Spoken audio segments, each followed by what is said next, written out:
Welcome back, OOTP fans and fans of baseball, wherever you may be.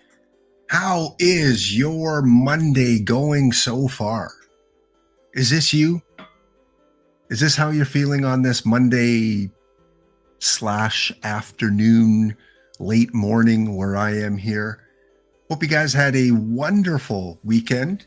Still feeling a little bit of the effects of the cough and cold that I had last week, so you'll hear that a little bit in my voice, but definitely better than it was on Thursday. It's been about a week now. Hopefully that be able to get back to my normal speaking self in the very near future.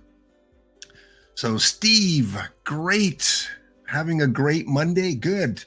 Not like this little kitten here. I know we have a lot of kittens in the house right now, and they love their toilet paper rolls. I don't know if you've ever had cats that attack toilet paper rolls and have toilet paper everywhere, but we have to always hide the toilet paper when we have small kittens around.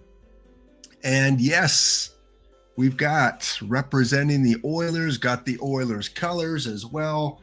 So it is definitely an Edmonton Oiler day. Been on a little bit of a roll. They came back and beat the Rangers last week, came back on a last-second goal to tie up and then beat Florida in overtime. So they've been doing pretty good. It's a team that's a little bit frustrating to watch over the last 15 years. A lot of talent, probably the two best players, arguably, forward-wise in the league right now with McDavid and Draisaitl. But we just don't have that depth, the defensive depth, the goaltending to carry us over the top. Mind you, making the Final Four last year was quite an accomplishment. But now the expectations are always, well, okay, you made the Final Four, now you got to win the Cup. But there's still some really good teams out there. You can't count out Colorado. My favorite team in the East is the Boston Bruins. Can't count them out. They're doing really well. So still a long season to go. And then you got the Maple Leafs, who talk about a frustrating team. Yeah, those Maple Leafs are a little bit difficult to follow if you're a Leafs fan. Yeah, crazy game against your Habs, the other night, Fofi 84. Oilers always seem to come out slow, and the Habs, were firing early on. They've got a really good number one young line with Kirby Dach and Caulfield and Suzuki. That is a really exciting line to watch, but it kind of reminds me of the Oilers about 10 years ago, where we always had that exciting line. We had Taylor Hall, Nugent Hopkins, Eberle, and then we had nothing else. And that's kind of where Montreal is right now. They've got that really elite young first line, and then not much else to go after it. But they do have Caden Gooley on the back end. Carey Price is out of the picture now, and Shea Weber, of course, out of the picture. So they are definitely in a rebuilding phase, and, may likely get Fantinelli or Bedard in the lottery draft this year. And that Bedard, he looks like the real deal. Small 5'10" guy. But looks like he's going to be a player in the league for a long time, whoever's able to draft him. Yes, and Arbor on defense, he had a kind of a surprise start coming in there. It's just a matter of, are they playing above their level? So many times these young guys come in and they impress right away, and then boom, they hit a wall. And we'll see if that's the case with some of these young Habs players. But yeah, you have to be impressed with how they're holding their own, even against the Oilers the other night. And, in Edmonton, whenever the Oilers or Leafs come to town, there's just as many Habs jerseys or Leafs jerseys in the stands as Oilers jerseys. That's the way it's always been. You've got some lifelong Canadian and Maple Leaf fans here. Across Canada, it's not always your home team that has the most jerseys in the crowd sometimes. Erie GM, you're a Sabres fan. Oh. We'll take this comment off right away. But you know what? The Sabres are off to, they're doing much better than expected as well. they've got a young team. They just have never got the breaks. Even in the McDavid lottery, they were the worst team that year, and they were expected to win the lottery. Edmonton came up from number 3 or 4, I think, to win the lottery, and it was a game changer for Edmonton. And then they got Eichel, the Sabres, and Eichel's a really good player, but just never really fit in Buffalo. He had some really good seasons, but never really became that McDavid-like player. And even now in Las Vegas, he's doing well, but just always seems to have injury issues, but never really worked out in Buffalo. McDavid is God. Well, if you see the highlight reel of McDavid, you could make a whole movie. You could make a miniseries of Connor McDavid highlight goals. Yeah, he is quite the exciting player. We have had Gretzky, we've had Messier, we've had Coffey, Anderson, Curry, but nothing quite McDavid for this period of time. Yes, the Sabres, I don't like to use the word tank, but let's face it, they did tank for McDavid and Matthews, and it never quite worked out for them. The lottery balls. I remember finding out when Edmonton won the lottery for McDavid. I was at a Comic-Con in Calgary and hearing the news, and it was like, what? We've won all these lotteries before, and this isn't the one I'd expected to win. And the euphoria. And it's funny because I was in Calgary when it happened, and walking around town the next few days, Calgary Flames fans weren't too happy that their crosstown or their rivals up north happened to win the McDavid lottery. So yes, that is representing the Oiler, copper and blue today. All right, let's move on. Where are we temperature-wise? Well, we may have the team, but we don't have the temperatures. Right now, we're sitting at 6 degrees Fahrenheit, 14 minus degrees Celsius. And look at these temperatures. No wonder we get colds and flus and, ailments up here, because we go from minus 13, tomorrow's minus 24, and then we go down to minus 1 and minus 6, and we just fluctuate all over the place.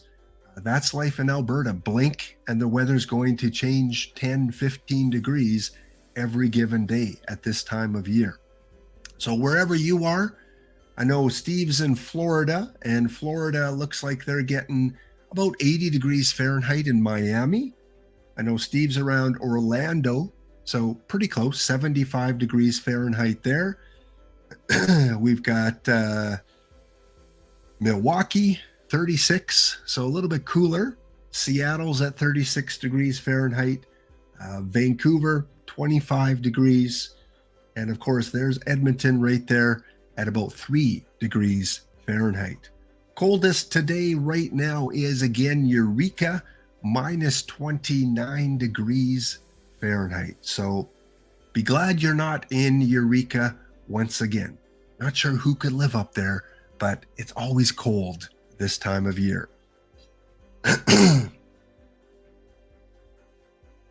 little bit later on, we will get back into the game. So if you have a franchise player in the game, we'll sim a little bit, see how your player is doing. I believe we're in 2024 now. We've got 2 dominant teams with the Red Sox and the Brooklyn Robins, who are dominating year after year. We're only in year 4 of the league right now, and we'll take a peek in at how some of the vets now and some of the new players are doing. And again, when it comes time to creating your own player, if you want to get your name in the game or your created player in the game, I'll leave the link to that right now in the chat. And, when you have some time, takes a couple minutes to fill out. As long as you don't have a player in there already or more than one player, feel free to create a Get in the Game franchise player. And it's been kind of fun to see some of these guys grow and develop. Maybe even you make a Connor McDavid and he's born in Buffalo. I don't know. The possibilities are endless for your created players.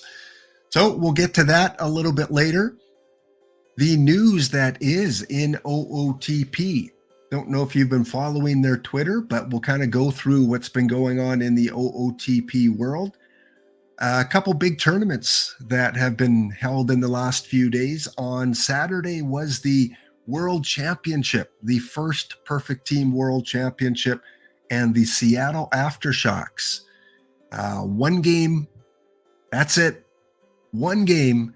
And it wasn't close. I think the 5th or 6th inning, Seattle broke it wide open, and they took this game in convincing fashion over the Castro Mashervilles, over C. Witt's team. However, he was able to get some revenge one day later. And I was really happy to see this, because here's a manager that is always the bridesmaid, always kind of on the outside looking in, plays well, gets to the show, gets to the finals, and just can't finish the job. Got two of the most outstanding cards in the game with the gold Jackie Robinson and the Hugh Duffy, I think his name is, but was never able to get over the top until last night.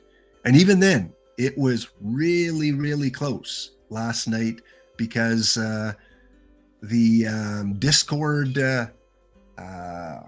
what are they, the Discord Llamas, I think? Drama Llamas? Yeah.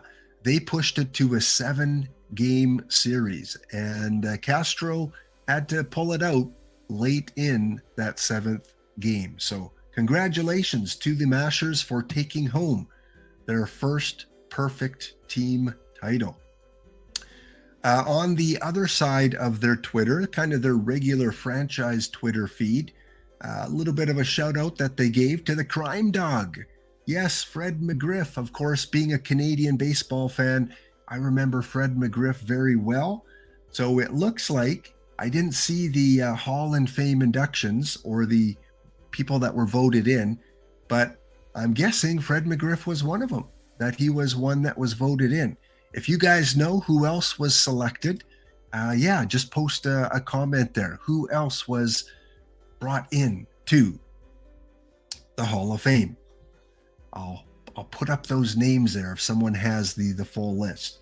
So OOTP kind of shouting out the crime dog, and well deserved. He had a very unassuming, didn't seem to have a big ego on the field, seemed to be very quiet, at least from what I remember of him, that quiet leader. And congrats to Fred McGriff on getting in. Good afternoon, Gorgo. Good to see you here. Yeah, minus 44. Well, as I mentioned, here in Edmonton, we are at 6. So you've got about 30 some degrees on us there in Ohio. So enjoy that weather. Hope it's good for a walk later. And again, we've always got coffee if it feels a little bit too cold. All right, what else do we got going on? Just posted today. I don't know if you're tournament players, but if you are into the perfect drafts, it was announced on Discord today some changes to the perfect drafts. And you might want to kind of make a note.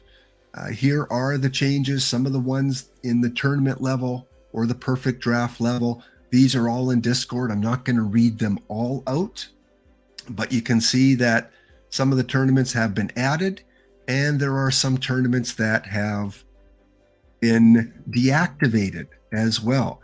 So it looks like we're finally back to those El Perfecto drafts. These are drafts that I used to play religiously in last year's version of the game, where every round you draft a perfect card. So your whole team is made up of perfect players. And so it looks like they're adding a couple more, one in the morning, one in the evening, and always fun to take part in. And tournament-wise, nothing special Wednesdays, Friday powerful and live non-special. And then the ones that have been deactivated, some of the daily perfects and a few of the tournaments as well. So if these are tournaments that you've always played, they're going to be gone, because OOTP kind of cycles through and changes things up a little bit. And I'm really glad to see these perfectos coming back. I really found those a lot of fun. How many cards to choose from each round? They're typically, it's typically not a, I'm trying to remember last year if it was 2 per round or 1. It follows kind of the same pattern. You either get 1 card every round until gold, and then you get 2, and then you get 5 at the end in the last round, or it'll be 2 each round. Not sure which way. I haven't joined any of those. So 2 out of 6 or 12. Yeah. So look for those. Again, some of your favorites may be gone, but we do have some new ones that are going to be part of our drafting pleasure. All right, moving along. One of the big things I am going to do today, I teased it last week, was, yes, Laptop Hound is going to finally be doing a theme team. And that theme team will be revealed today. If you don't know what theme teams are, well, they're exactly that.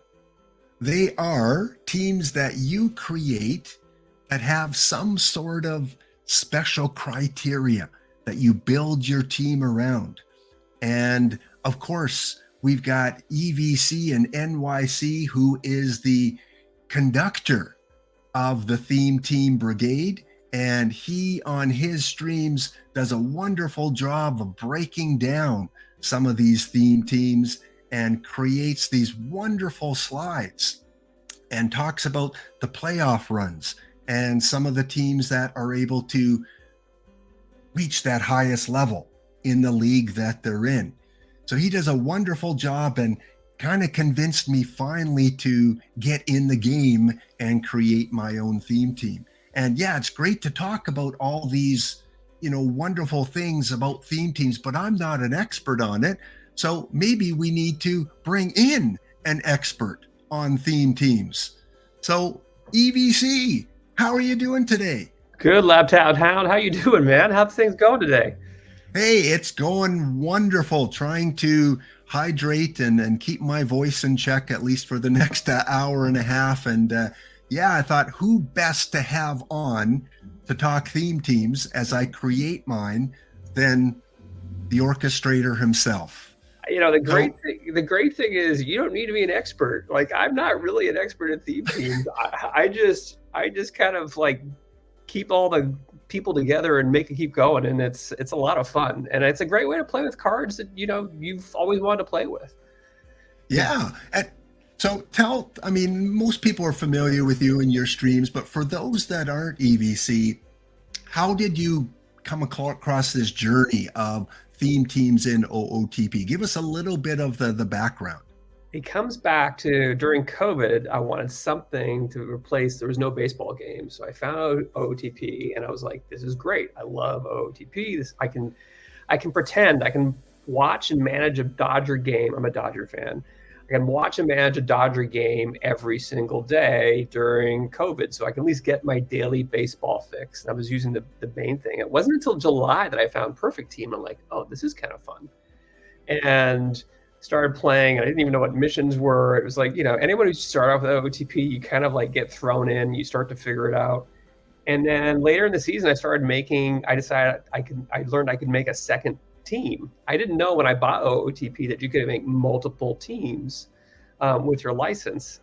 And so I made a second team, and I wanted to do, since I'm a Dodger fan, I thought, let's try to do a Dodgers theme. And I started doing that, and I found one of the guys I was chatting back and forth with about a player, and again, the community is such an amazing part. Jossman, celebrity manager, you may have seen him. He's been doing Pirates theme teams. He said, hey, we've got a small group. You want to join? And I joined and found other people doing themes, and really kind of just loved the creativity of the community and coming up with really interesting ways of looking at players. And, we're kind of all baseball fans, love stats, love spreadsheets, love all the numbers. And a certain amount of at a certain point, you're classifying players with different types of ways. And that's a lot what theme teams end up doing as you find different ways of like, these kind of players played in the World Baseball Classic. These players did, were World War II veterans. And so you can kind of start creating different subsets of things that follow your specific interests. And so, yeah, that started happening. And then as we were going through, I was trying to help out and make it easier for people to find each other during the friends list, that we get everyone in leagues together, so all the different theme teams can compete. So if my main team was never going to get the meta and go and compete for Perfect League, I had another way of competing with a set of subs, not the meta cards, that made it a lot of fun. And so you can kind of like, yeah, I'm never gonna get Perfect League, and maybe I'll win, get the diamond, and maybe win every, some gold, but I could never get beyond that. This is a way to kind of have a competitive, fun team. And again, cards I liked, cards that were kind of fun to play, and players I didn't play on my main team. And I just started kind of running with it, and I decided to start streaming about it because I thought no one else was talking about it. And it's just such a fun way to play. So the more people can come in and play, I just thought was, that was my goal. And it's been beautiful to watch. We've got over 100, almost 160 teams running this week. And just the creativity of new themes. Like the theme that you're going to be doing is one that no one's done yet. So we're very excited. And it's exciting too, because I saw you posted in the Discord that there are leagues now that are going to be completely full with theme teams, correct? That we have entire leagues made up of the theme teams. Yeah, no, getting 30 teams together across gold, silver, bronze, iron is kind of crazy.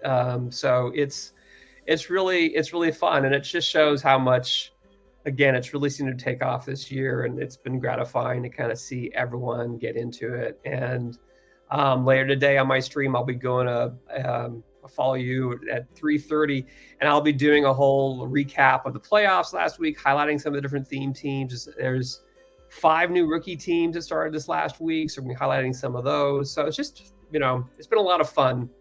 And with every week, there's new cards, there's new things that happen in baseball. So there's all kind of fun things to talk around it as well.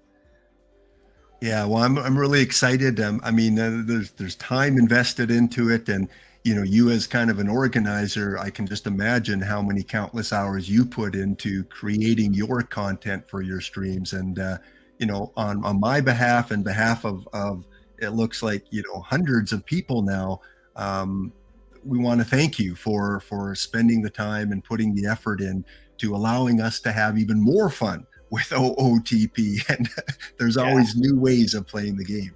No, it's totally fun. And again, I appreciate, I learned from other streamers, and, this community is so good about giving back and doing things that I really appreciated a ton. And so, it's definitely, I definitely have to figure out how to make my less time in making all my slides. I probably spend 5 hours for 2.5 hours of a stream, just prepping the content stuff, which is probably not the right ROI on that. But it's fun. It's a lot of fun. And then just organizing all the things on Sunday nights so everyone can get in the same Friends League. And I'm hoping to free up some other commitments I have on Sundays to give myself more time around that. So yeah. Excellent. Good. And it's been fun to have you here too, again, having all the streamers start to explode this year around OTP, just so many different perspectives and voices. It's been a lot of fun. Yeah. Well, before I let you go, I'm just going to run down kind of the rules that I've created for my theme team, just to make sure that, it fits the parameters, even though they're fairly loose parameters. The only rule is to have fun and not have all the meta cards. Okay. Well, I think I can manage those. So here are kind of the guidelines I set for my team. I've calling the team Lights, Camera, Action. And to qualify to play on the team, number 1, players must have appeared in one or more TV or movie series. So real life baseball players have had to appear in some sort of Hollywood production. 2, it can be an animated appearance, for example, The Simpsons, The Family Guy, as long as their original voice was used. I think that's fair. 3, it's fluid. So if a movie comes out next week and it features Ken Griffey Jr., hey, he counts. So it's a continuing kind of presence in the movies or TV. Number 4, any version of the player card can be used. So if there's multiple versions of one player, I get to choose which one I want to use, whether it's the perfect one or the gold one. Number 5, chat can suggest players, but have to have the proof. You know, if you said, well, so-and-so was in this TV show, you got to send me the proof. I just can't take your word for it. And then I'll do some recon and make sure that it qualifies. Number 6, actors playing a player do not count. So if there's a new Babe Ruth movie and someone's playing Babe Ruth, I can't use Babe Ruth because of that. It's got to be the real Babe Ruth in a movie at some point. Well, which in might the past. yeah. Although with Forrest Gump, you know, they were able to insert real life people into the movie. Number 7, advertisements do not count. So if you've got someone that's, you know, doing a used car sales ad for Ford, no, that doesn't include as being part of Lights, Camera, Action. And number 8, talk show appearances, Saturday Night Live appearances don't count as well. I want it to be more in that kind of acting kind of role that they're in. In the event, here's my kind of qualifier, because it's tough to find a full roster early on. In the event there are not enough theme team players to fill the roster, Iron Live cards must be used until a replacement can be found. Is that fair for me to go with that rule? Oh, totally. And again, in the early, even in rookie and in Iron, it may take a while for you to get a full roster. So I have no problem. Usually, again, depending on your theme, like you may have, it may be difficult to find things because maybe you have only big name players and that gets more expensive to do, right? So that makes it a little bit more difficult to do. But you know, there's definitely some B players that might have some TV appearances that might be a little cheaper. Billy Buckner was on Curb Your Enthusiasm, so you know you can kind of something slightly cheaper than doing a Wade Boggs who was on Cheers, right? So I do definitely have a spreadsheet going and doing some research. So I think I've got about 40 so far that I can work with, and trying to get the perfect points now to get those players off the card shop. So and those Simpsons episodes are just a wonderful lot of players to kind of play with, which is fun. Yeah. Well, my ad's coming up here, EVC, so I want to thank you for popping in, and I will probably lead into your stream if my voice holds out. So thanks for showing up on Laptop Stream and for pushing forth these theme teams. It's a lot of fun. I'm so glad you're entering the fray. I cannot wait to see your theme team come into and start playing against you this week because we're in the same league, so that'll be a lot of fun. And feel better, man. Feel better. And thank you again for streaming and inviting me on. Thanks, EVC. Have a wonderful day. You too. Take care.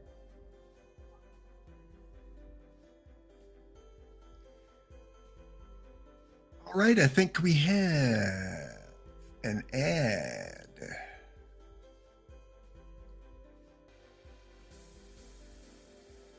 All right. We are back. Thank you again so much to EVC for dropping in and, promoting the wonderful enjoyment of what theme teams can bring. And again, I'm looking so forward to trying to create a team of just players that have appeared in Hollywood-like type of production. So I see a bunch of questions up here about who is going to be allowed to be part of the team, what kind of appearances are allowed. So I'll kind of run through a couple of those. Mr. Audit asks, do documentaries count? And I've decided that I'm not going to include the documentaries simply because then that opens the door. Well, why not a guest appearance on David Letterman? Or why not, just because they're in front of the camera, I want to do kind of set some limits on that. So unless they are acting in, again, a television production, a movie kind of role, even if it's a non-speaking role, but they're in the background of a movie, and there are some players that will fit that bill, as long as they're given credit in the movie, then they count. So I'm not going to include those. I'm not going to include them if they're in music videos. Again, that for me, research-wise, a lot to kind of pour through there. So I'm going to exclude music videos, although I think that is very close to the edge of what I would allow. But for right now, I'm not going to include those. Yeah, there are a lot of players that I've kind of looked at, and even in some really obscure movies too. So one player I do have right now is Rob Deere. And looking on Google, which is our friend in this case, I found that Rob Deere and Wally Joyner and Steve Garvey were all in this really inconspicuous movie called The Darwin Conspiracy. The family of a man has a few new members. Probably a very B-rated movie. I don't recognize, any of the actors in this movie, but these three ball players had a small little bit role in it. So, hey, that's fair game. I get to use Rob Deere, Steve Garvey, Wally Joyner. Of course, Bo Jackson. Bo Jackson had a role in Fresh Prince of Bel-Air. Probably good friends with Will Smith at the time. Will Smith asked him on to the show, and he qualifies. So I can use the Bo Jackson, or if a better Bo Jackson card comes along, I can use that. As was mentioned by EVC, Mr. Wade Boggs himself appeared in an episode of Cheers, and it was an iconic appearance. It was a funny little bit where everyone in the bar didn't believe it was Wade Boggs. That's pretty easy here. Show you what I've got going on right now.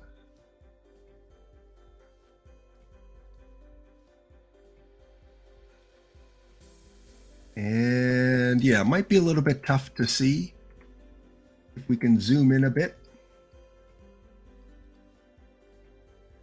So what I did, and yeah, thank you EVC for utilizing my time here as I now are on this quest to find all these players. But a lot of these guys, Clayton Kershaw, Wade Boggs, A-Rod, Mike Piazza, was in Married with Children. We've had Frank Thomas, Brett Saberhang, Bobby Bonilla, Danny Tartable in the movie Mr. Baseball. Darryl Strawberry was in the Simpsons episode. The players I have in red, I don't believe there's cards out of them, but they have been in TV or movie. Bob Uecker was in Major League, of course, as a broadcaster. Deion Sanders was in a show called The League. Butch Davis in Bull Durham. Joe Charbonneau in The Natural. Pete Vukovich, there is no card of him yet that I was able to find. He was in Major League. Magnum PI. Nolan Ryan was in a soap opera. Soap operas are fair game because it's acting. So these are players that I've done a little bit of research on. Yeah, absolutely. Reggie Jackson was in basketball, and he was also in The Naked Gun. So I was able to find some really good players, a Ty Cobb, Babe Ruth, Honus Wagner, DiMaggio. So I am going to be able to get some really good cards along the way. Josh Donaldson, someone mentioned, in the Vikings. Yeah, go Blue Jays. I believe the Vikings is shot up in Canada, so he probably appeared in that while he was a member of the Blue Jay. Warren Spahn. Do I have a Warren Spahn on here? Come across so many players now. Sammy Sosa in hardball. Reggie Jackson again. Satchel Paige was on a TV game show called I've Got a Secret. So that's kind of cool that some of the Negro League players were in television appearances too. Hank Aaron. Did you know Hank Aaron was on Happy Days back in the 70s? Also in Mr. Belvedere. So really looking forward to, having you guys help me come across some of these gems, because I'm sure there's a lot more I don't have on the spreadsheet. So as we go through kind of my theme team, you guys will be able to help me out. Hopefully. You're my keyboard warriors. You'll be able to look these players up on the fly as I open up packs. So let's go and pop in to lights, camera, action. Yeah, and game shows is, I thought, should I include game shows or not? But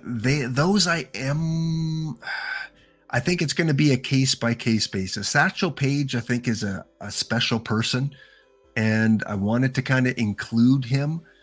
And I thought a 1950s game show, would be appropriate.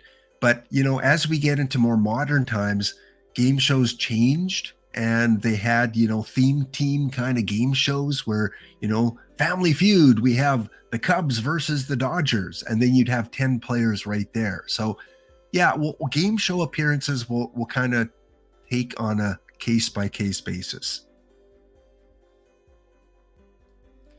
Mr. Audit, you found a site called Hall of Famer Filmography. Okay. I may have come across that one. I came across a few sites, but definitely I'll look into that one. Yeah, I was pleasantly surprised how many players I was able to come across. All right, so let's take a look, take myself off the camera, make this a little bigger. Here is lights, camera, action. I've got the logo going at the top. And as EVC mentioned, there are, I believe, 4 other theme teams in this league. So let's go and see where we are. We are currently 3-3. And we've got the TTC Daydream Nation in my division. All right, Daydream Nation. Maybe if Mr. EVC knows what their theme is, he can post it in the chat there. I'm not sure what their theme is. Yeah, I always get a kick out of this. Looks like a perfect team license number that someone's using as their team name. It's some really strange teams sometimes. All right, let's take a look at who else is in here that we might recognize. Jackie Robinson's Rumblin' Rookies theme team. They are with the New York Metropolitans. Okay, both in the same division. I am in the same division as the Daydream Nation. And Fernando's Fernando's theme team is in the same conference, but in a different division. And look at that. EVC, take a bow. You are currently 6-0 right now. Starting off gangbusters. You are prepped and ready to go with your team. Excellent. So Daydream Nation are players with names from the band Sonic Youth. Okay, so there must be a lot of band members on Sonic Youth. Or a lot of Johns or Jessies or players to choose from. Okay, the album name was Daydream Youth Nation. The Rumblin' Rookies, Rookies of the Year, and the Metropolitans are both Space Lions theme team. All right, so not a ton of theme teams in this league right here because it is the rookie league, but we do have, looks like 5 of us that are going to be battling out. And right now, Mr. EVC and his Fernando Maniacs have the early edge. Let's take a look at the standings here, or the schedule. And doesn't look like I have EVC coming up today. Looks like we play later in the season. There we go. So late July. So what's that? Probably Wednesday. Let's see. Today's Monday, Tuesday, Thursday. So Thursday's stream, I might come across EVC.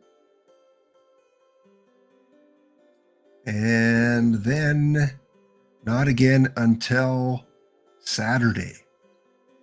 So hopefully by then I'll have a much stronger team to build around when I play EVC. So pretty cool. I'm excited for this because it's a little bit different from my other 2 kind of regular teams where I can use any cards I want.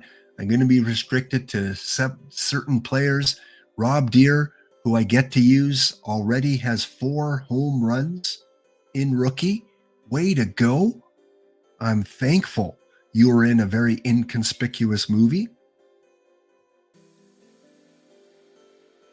What else do we got going on? So right now, again, I don't have a lot of players that should fit the team.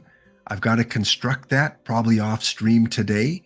But I do have, pitching wise, I don't think any of these players will qualify. So I'm going to have to swap them out for iron players soon. And then hitting wise, I've got Rob Deere. And I get to put in Wade Boggs, of course. And I think the other one, Sandy Alomar Jr. Yes, Sandy Alomar Jr. played in the movie The Rookie. You guys ever saw the movie The Rookie? He was part of, I think, the Twins team in The Rookie. So I get to use him. And there were a few other major league players that were part of that movie too. That was the movie where you had a young kid, I think, take over ownership of the team or something like that. Again, kind of a cheesy movie, but hey, it allows me to get some of these cards in the game.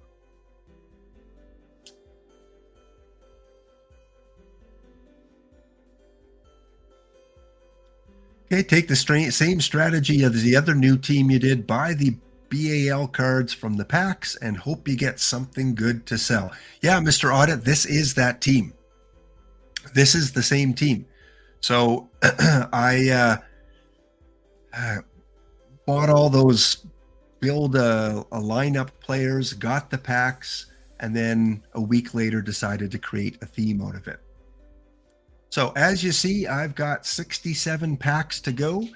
So let's rip some. Might as well open these all up, right? See who I have to draw on. And worst case scenario is I sell them off and buy cards that are feasible. So 67, got quite a few to work with here. If you guys notice any players that I can use, I will make note of it. And just let me know if you remember any of these players being in a TV show or movie. And yeah, in EVC, I was able to get a couple choice packs from Perfect Tournaments. So we'll crack those open too. I don't even know how I placed in those. Maybe they're silver. All right, so nothing so far. Harvey Haddix. Looking for, of course, gold, diamond. Right, our first gold player. And there are a few gold cards that I could use. A lot of cards. Dave Brown, I don't believe. There were a few Negro League players that had bit roles, but I don't believe Dave Brown was one. Too bad. Joaquin Andujar.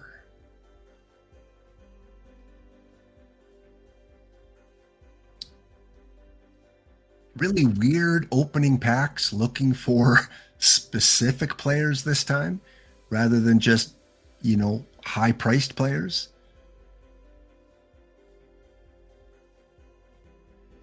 So again, I can sell cards. I am allowed to buy cards on the card shop. I am allowed to complete missions. All that is fair game. I do not spend money. So I will not be putting $100 into my theme team. It'll be a free-to-play challenge. Spike Owen, Ron Jackson. Not having a lot of success yet. Got a Bo Jackson, of course, already.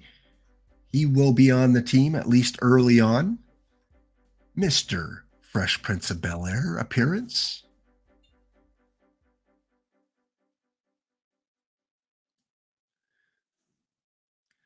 Then some of the current players like Clayton Kershaw. Clayton Kershaw, let me take a quick look on my spreadsheet. He was in a TV show called New Girl, Season 3, Episode 14. So that really helps. That opens the door for me to use any Clayton Kershaw. Of course, I'm not going to get the Championship Series one, but even the live mission Clayton Kershaw, that will help early on. Who else in terms of current players here? Let me take a quick peek. Roger Clemens, again, was in the movie Kingpin. Great movie. He was also in an episode of Anger Management, the Charlie Sheen TV show. So Roger Clemens, there's a few good cards of him around. Bill Dickey made an appearance in Pride of the Yankees. So I'm going to have a fairly easy time getting a really decent catcher. Between Piazza and Dickey, I've got my catchers set.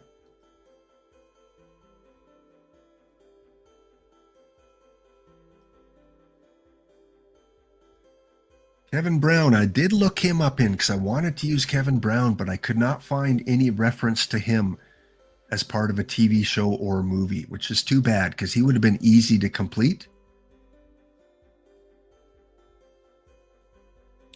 Yeah, we are getting dud cards. Good question, Penguin City. Are pre-movie early baseball players who were actors count? A lot of early players toured with stage shows. Yeah, if they were acting in a Broadway show, in a silent film kind of thing, I would include them. If they were given billing as an actor in a stage production. Good call. So I would, gladly take some of those early players before they became ball players.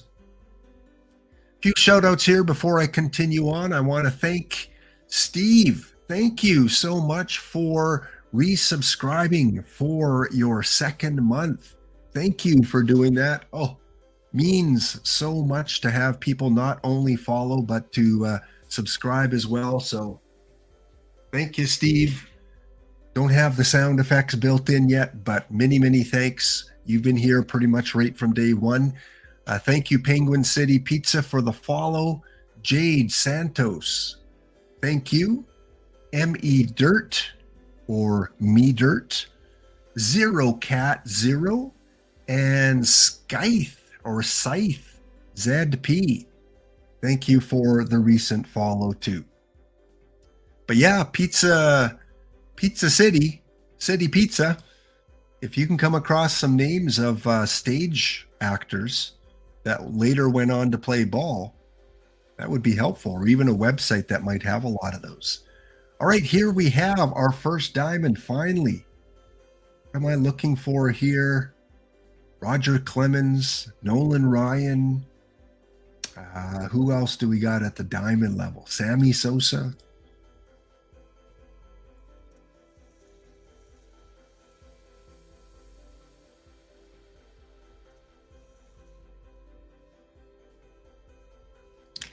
We have some diamond fun. And I just mentioned Roger Clemens being in Anger Management and Kingpin. Got him. Wow.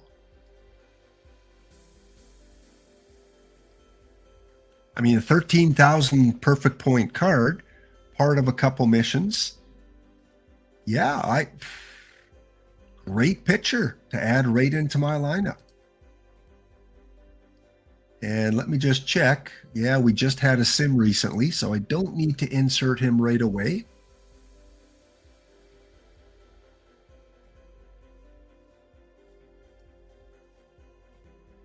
Yeah, I saw that spam pop up there too. First time. I know a few other streamers have mentioned they have had some spam pop into their Twitch streams. Let me just deal with that quickly.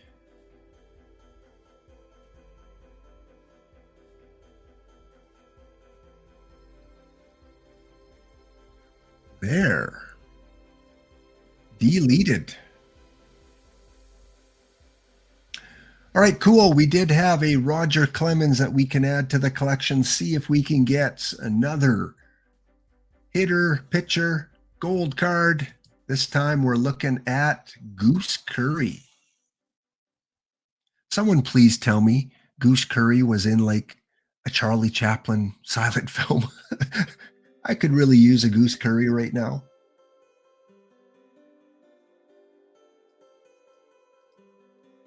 And yeah, EVC, the card gods worked out. I needed a actor, and I got one. My front of the line pitcher right now. One more. I'm hoping for one more really good player.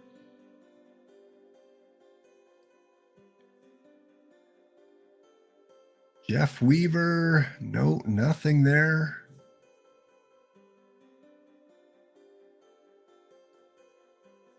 Now we're in a little bit of a lull. Although we do have another diamond. Well, first time I called Roger Clemens. How about a... Let's see, looking over my list here.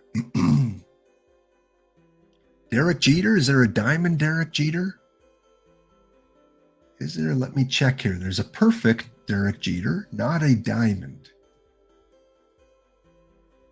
Let's see. Adrian Gonzalez would be good. There's a diamond Adrian Gonzalez. Mike Piazza. Okay. Giancarlo Stanton, one of the older cards. Giancarlo Stanton was in a TV show called Ballers. Season 1, episode 9. So Giancarlo would be a good pull. Max Fried. Would have preferred Kershaw, but maybe I can find Max Fried appearing in something. If not, I can sell him off.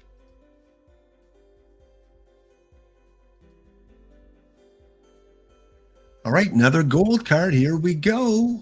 Anyone that can help? Pete Alonso.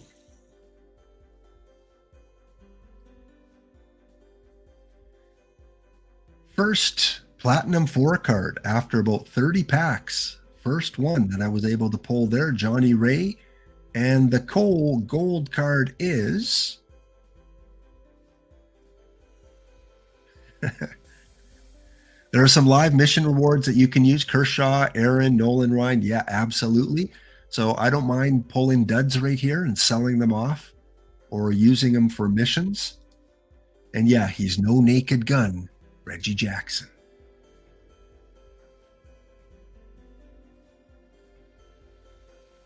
Reggie would be a great ad.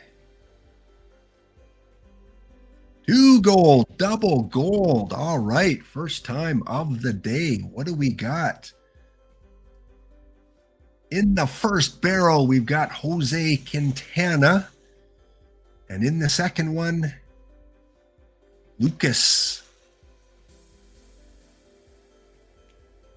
All right, keep on going. Another double gold. These are all regular packs. 4 gold in 2 packs. Gotta love it. We've got Tim Anderson. And, wow, look at that. First Topps pull. Let's go, Seth Brown. Did you appear in any Oakland-based TV show? Were you on an episode of Law and Order? 9,000 perfect points. I could sell them for 7,000. Good card to have in the bank.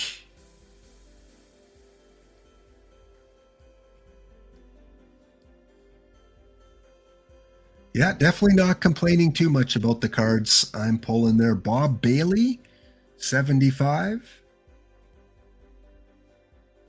Steve Trashel, my second Platinum 4. And Diamond number 3. We've had 1 historical, 1 live, and now we're on our 3rd one. And guys, we do have an ad break coming up in a few seconds, so I'm going to leave you in suspense and do a little bit of research on what I've pulled so far. So we will be back in 90 seconds and open up our choice packs.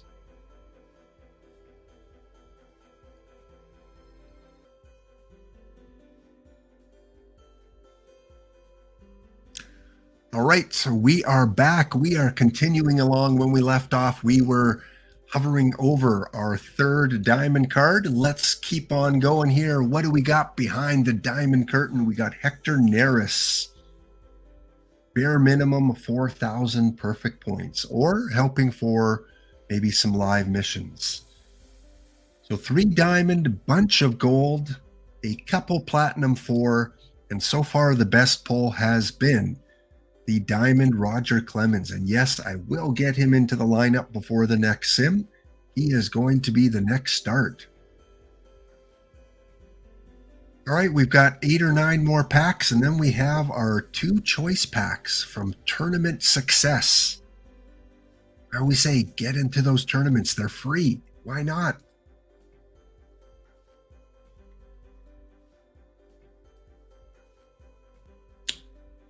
Oh, one more high-level card here. Come on.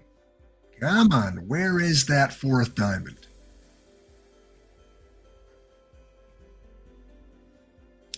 And the last pack is nothing to be too excited about. All right, so we do have the 2 choice packs, but before I do that, I am going to, let me check missions first. Okay, I got my top bunt that I could do, but I may sell that card because I don't think it's going to be useful right now. And Roger Clemens, you are coming in for, doesn't really matter. I'm going to have to replace most of you guys anyway, so let's replace you with Ed Gray. There we go. I've got my ace.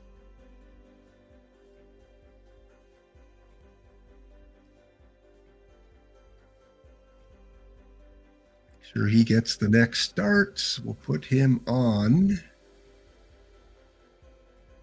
a count of 99.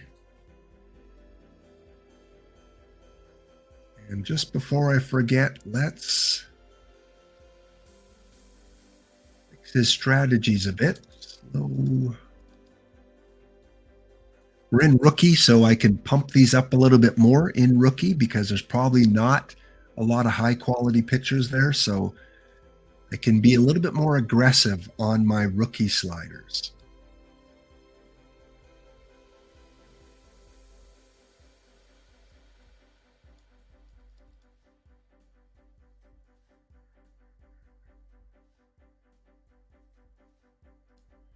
All right, we'll use those for Roger. There is one of my first official lights, camera, action picture is in the game.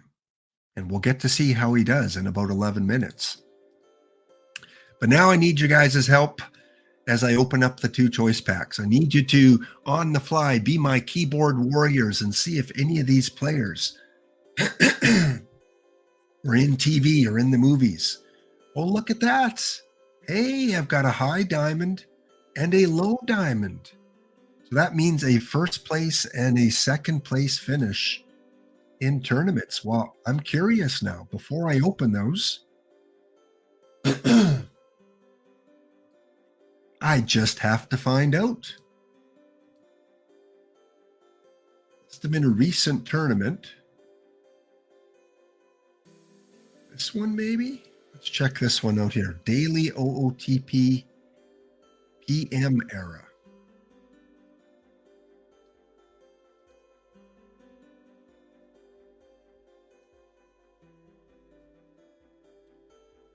That's a very Canadian thing, EVC. You saw Sasquatch playing poker in northern Saskatchewan? I forgot to ask you, EVC, since I'm sporting the NHL gear today, who's your NHL team? Are you a Islander fan, a Ranger fan, a Devil fan, LA Kings? Who do you support for hockey?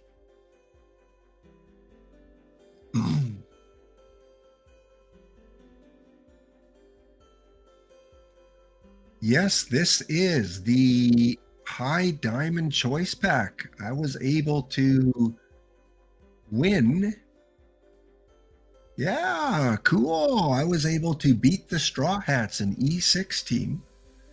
Was able to beat them in 7 games. Beat the Cornhuskers. I swept them in 4.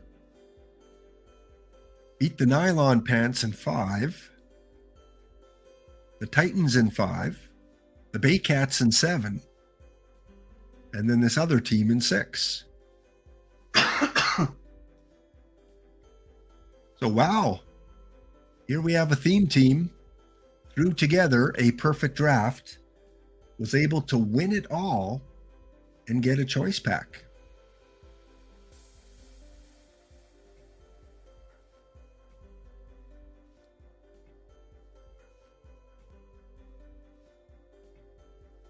Oh, you're not a big hockey fan? Yeah, that's Atlanta Flames. Yeah, and the Atlanta Thrashers. The Atlanta Flames went to Calgary, of course, and the Thrashers went to Winnipeg.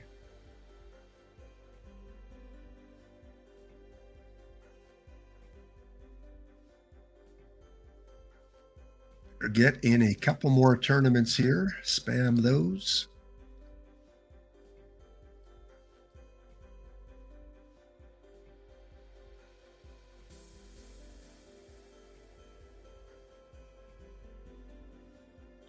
To get into the 16 ones, though, those go a little bit quicker, so I'll wait for another one of those to come up. All right, guys, choice pack time. Let's do this. Choice pack. You help me decide either which is the best value card that I can sell off to get something I need, or were they in the movies or a TV show? Let's start with the low diamond. Here we go. Here are my choices for low diamond.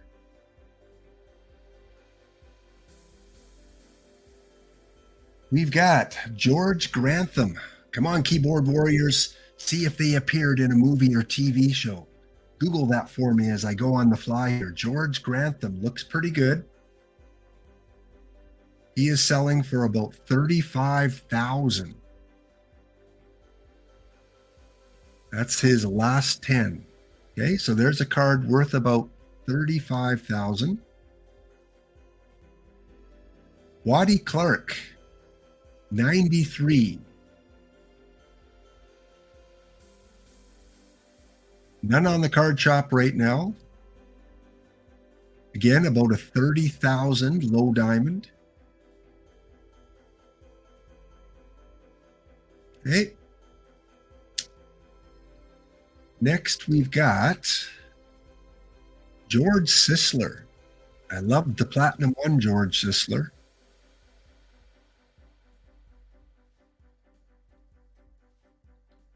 $42,000 is the last 10. So right now, this is the highest priced one on the card shop.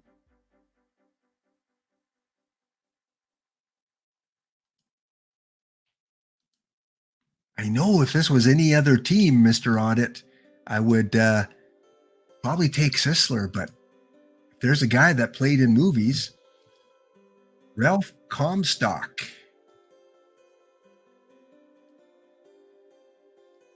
None on the card shop. None have been sold. So no one seems to be selecting Ralph Comstock. And yeah, I can understand why. Look at those splits. Yeesh. This is a low diamond? Yikes. Oh, you disappoint me, EVC. No TV movies for Sisler.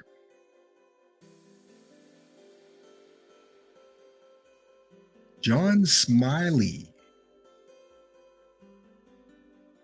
And yeah, I may not choose one right now. I may off screen go in and Google myself. I don't want to make the mistake on a high value card like this. Only going for about 12,000.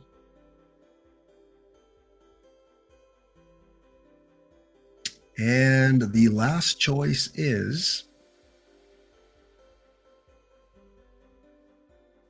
Dick Bartell. 39,000. Wow, his last 10 is 55,000. But there's a lot of people selling them. Seems to be a popular choice. That bunt.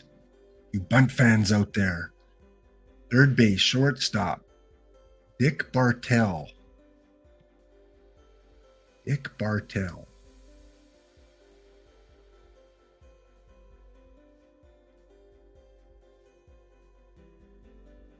Gotta do just a quick Google here off screen. Just gotta check if Dick Bartell was in any kind of movie.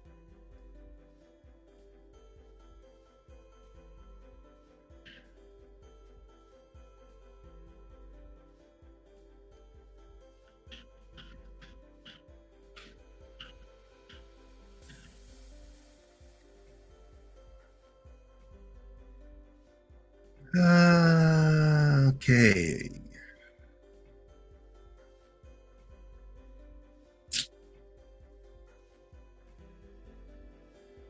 Doesn't look like it. They do have a TV guide section for Dick Bartell, but nothing showing. Well, everyone's screaming George Sisler. Very worst, I could sell him off and get something useful for him. So let's do it. Let's go with George Sisler.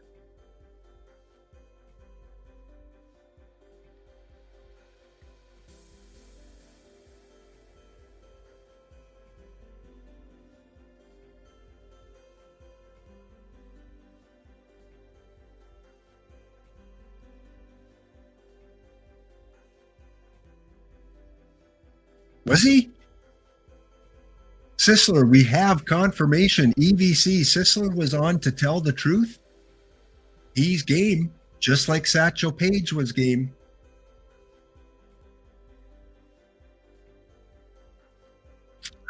He wasn't acting, he was a contestant.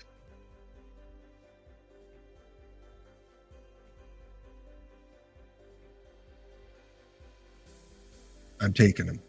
George Sisler is on the team, and because he was on a TV show, I am going to include that.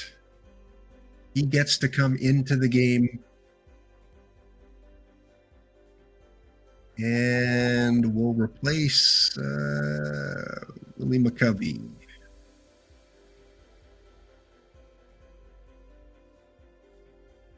Here we go, George Sisler. Welcome to the Gladiators.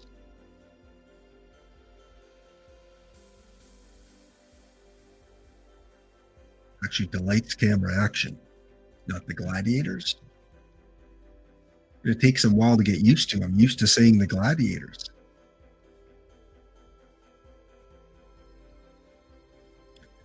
Yeah, I agree, EVC. I'm going to need some players regardless. So I think game shows, especially those early game shows, because they were different back then. So, you know, like I said, if it was Family Feud 2023, I might not be as willing to put those players on, but for something in the 50s or 60s, I'm willing to do that. I made the exception for Satchel Paige, so I think I can make the exception for Sisler. So maybe that'll be my like 1970s or earlier game shows will count. But not going to include talk show appearances, because game show at least is a little bit more acting entertainment.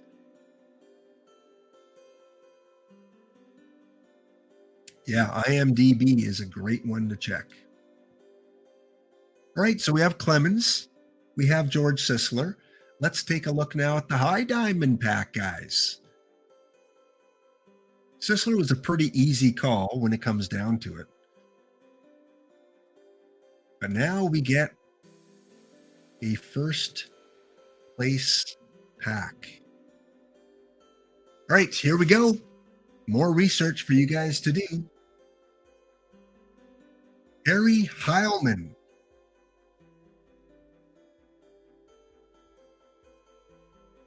Selling for about 61,000, 58,000. Love to have him as a right fielder. Looks like a really good card. He's a sportscaster. So yeah, he is early favorite. Brian Fuentes. 74,000 last 10. 3 on the market right now. He would be a really good closer for the theme team. Can't go wrong, whichever one I end up with here. It's going to be a high value perfect point card. Next, we've got Harry Steinfeld.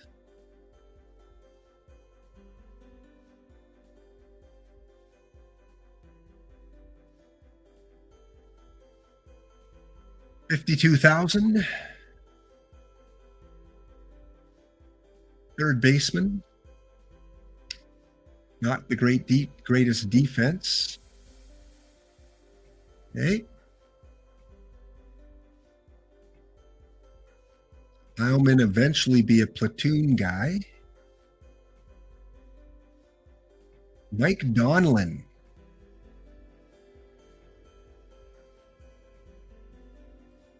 Mike Donlin, none on the market right now and selling for, we don't know, none have been sold. And probably because no one's selecting him. With those kind of ratings, he's probably not the best choice, especially as a center fielder. Awful defense. Yeah, they can be tough to sell, I guess, unless they're in missions. That's why I prefer to have someone that I can put on the team right away. Ken Williams. Left fielder. Decent power. Good power.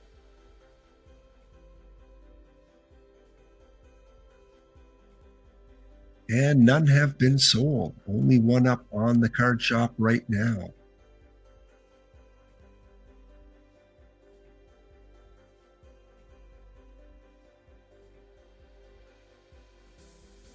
No TV commercials. Nope. TV commercials don't count. I'm not going to include those because there'd be way too many players.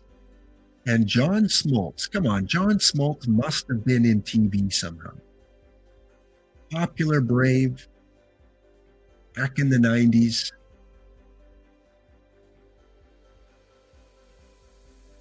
A good pitcher to go with Roger Clemens.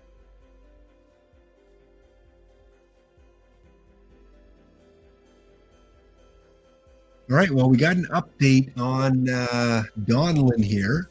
Donlin migrated to Hollywood where his close friend John Barrymore helped him find work. He did appear in at least 53 films. Really? Mike Donlin?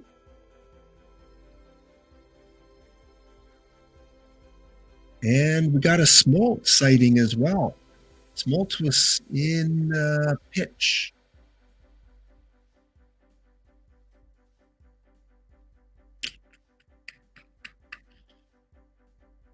If Smoltz was given credit in the TV show, I would include him. I'd say he's fair game.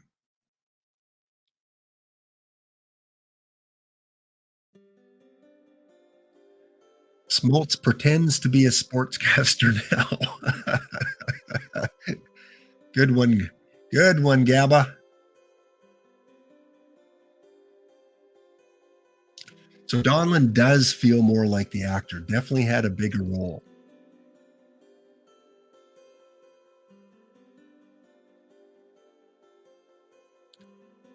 Well, I think the best card is Harry Heilman, I think.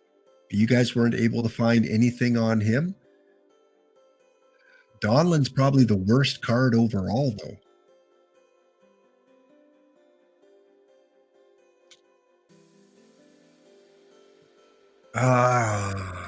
These theme teams hate having to take a card because just because he was an actor.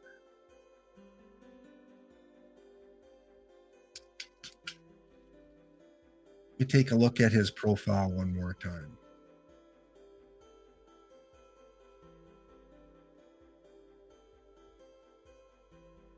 First base, left field, center field, right field.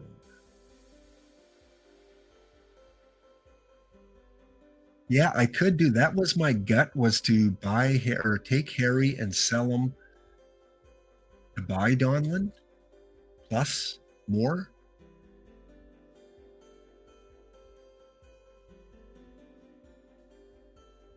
I mean, I'm only in rookie now. I just can't play this guy.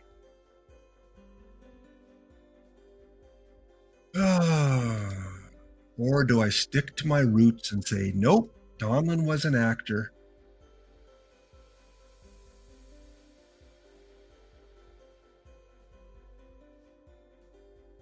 There's none on the card shop right now, so can't even buy him right away.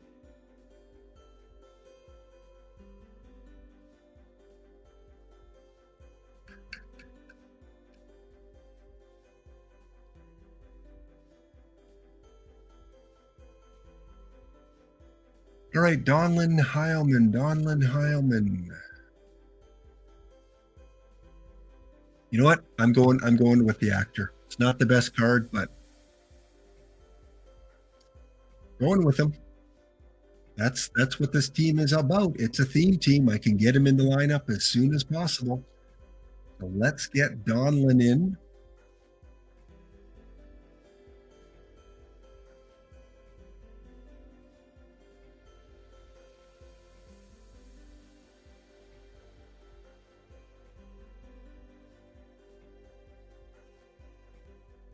Just rookie. So what? He doesn't have the best defense. And we'll put him way up there.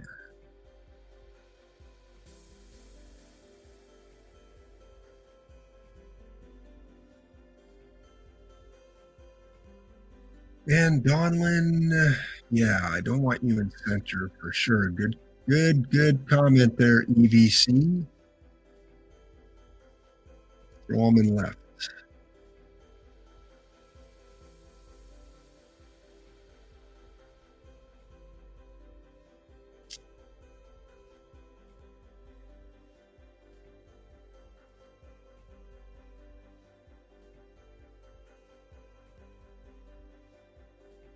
It's like I have to put Amos Otis at center.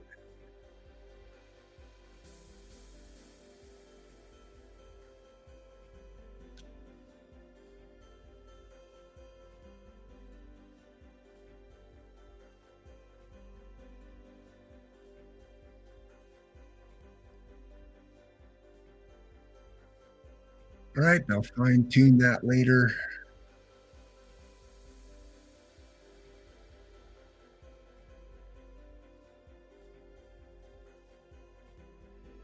All right, nothing on the missions. However, we don't have a lot of perfect points. So let's go and sell off my duplicate cards.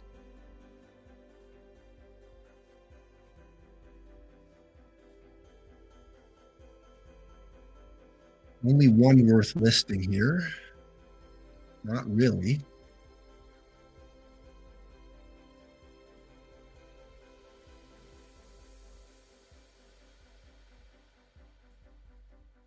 All right, all the live duplicates, you can be tagged and sold.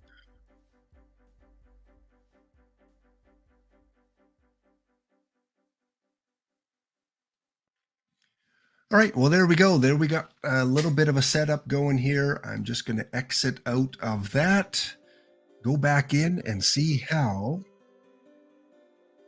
we are looking.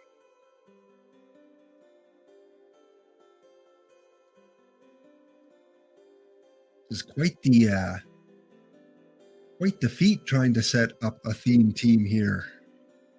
Trying to find all the right pieces, struggling with not taking the best player.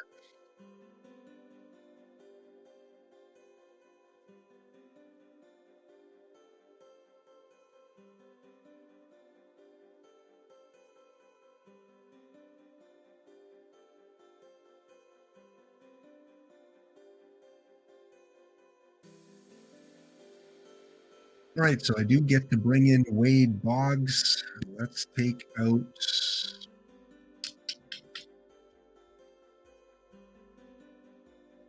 There, Mr. Cheers himself. Wade Boggs is in the lineup.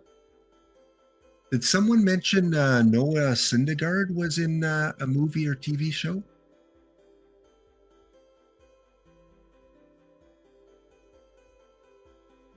Noah Syndergaard. Seems familiar.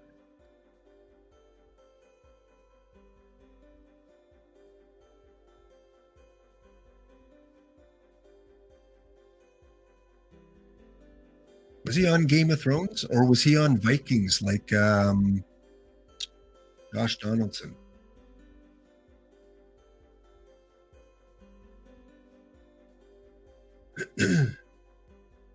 All right, I'll leave him out for now and do a little bit of research a little bit later on.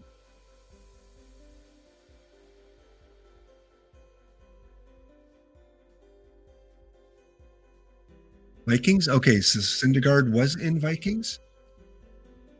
Good. That opens the door for a few versions of his cards.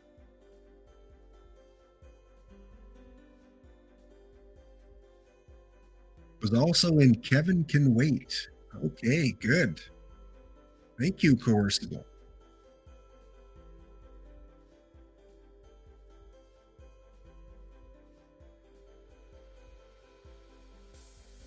All right, guys, we are off on to our next ad break here in about 20 seconds, and then we're going to boot up Get in the Game, and we're going to sim a little bit of that, and then we'll end off checking in on the Gladiators and the Blue Jays, how they're doing on this Monday, and then we will go right into EVC at 3:30 Eastern Standard Time.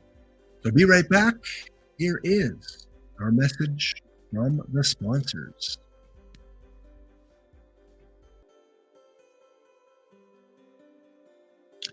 All right, welcome back. Hope you got some good ads there. Got a refresher on your beverage. Got about 45 more minutes before we head off and learn a little bit more about theme teams. Can't wait to see what EVC has in store today. All right, speaking of kind of a theme team here, a chat team or a set of 27 players now. We're at 27 of you that have filled out the Google form, created at least one player, and we kind of see where they are right now. Most of you now have made the major leagues. We've got Brian Davenport still in AAA. Who else? We've got Henry Rowengartner is in AA right now. He's at the lowest level. Blaze Vaughn Brawls has finally escaped AA and has made it up to AAA. And Sam Jolly is in AAA. So most of you have made it up to the big leagues and have been there for a long time. Some of you guys, though, are still floundering away, paying your dues in the minor leagues. If any of you are in the chat today, just make a little comment here and I can focus on your player and see how they're doing a little bit more. So we've got 4 of you on Washington, 3 on Pittsburgh, 3 in Philadelphia, 4 on the New York teams, 2 in Cincinnati, 2 in Brooklyn, 3 in Brooklyn, and only 1 on the Boston Red Sox, the current champion. All right, let's sim a little bit to the end of the regular season. And OOTP sims so quickly now compared to 5, 6, 7 years ago.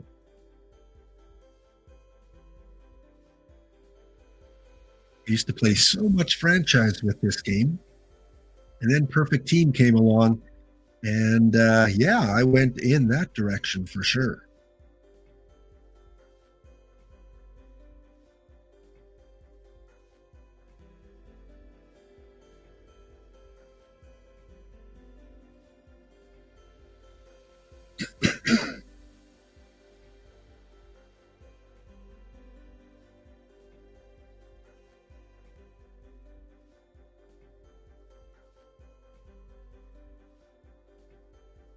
All right, looks like it's almost finished simming the regular season here. And what do we got going on?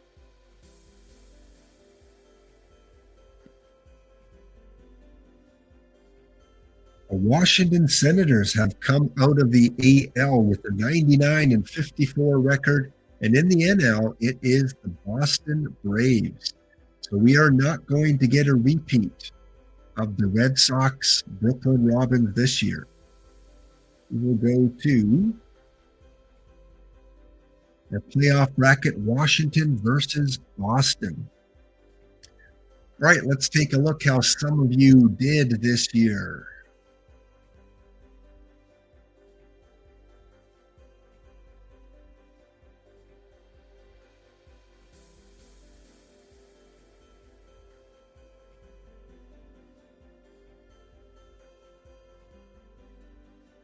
All right, let's take a look at the batters first of all and sort by WAR. Vince Whirlwind, congratulations, an 8.1 WAR in 1924. Career high in plate appearances for a league high. Only one home run, so you're not a home run hitter. 48 RBIs, a 308 average. And you were the 1924 All-Star. So Vince Whirlwind from Tempe, Arizona, drafted 4th overall in the 1921 draft. Had a successful season. The Meow Clan, the Cats. Look at all those awards for Tony Meow. He is an outstanding player. 6.8 WAR this season. 328 average for the Robins. And has one championship under his belt. Plus the Platinum Stick Award at center field. 17.9 zone rating for Tony the Cat Meow. He once convinced a teammate that the teammate had been traded to an overseas ball club. Oh, that sneaky cat. He's the prankster in the clubhouse. Hey, Joe, you got traded to Paris. Slambino Jr. had a good year, 6.7 WAR, 383 average. Lit it up this year. Ryan Sandberg for the Boston Red Sox.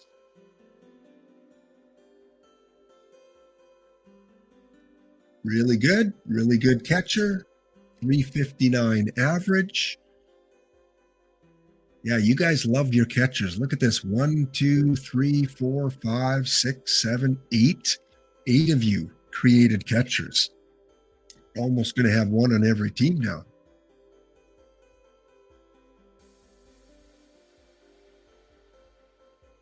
Okay, let's take a look at our pitchers. Doug Bailey went 18-16. 4.4 WAR. Nick Charman for Brooklyn, 5.1 WAR, went 20-20. And the other cat brother, Enzo Meow. 20 wins, 13 losses with a 4.27 ERA.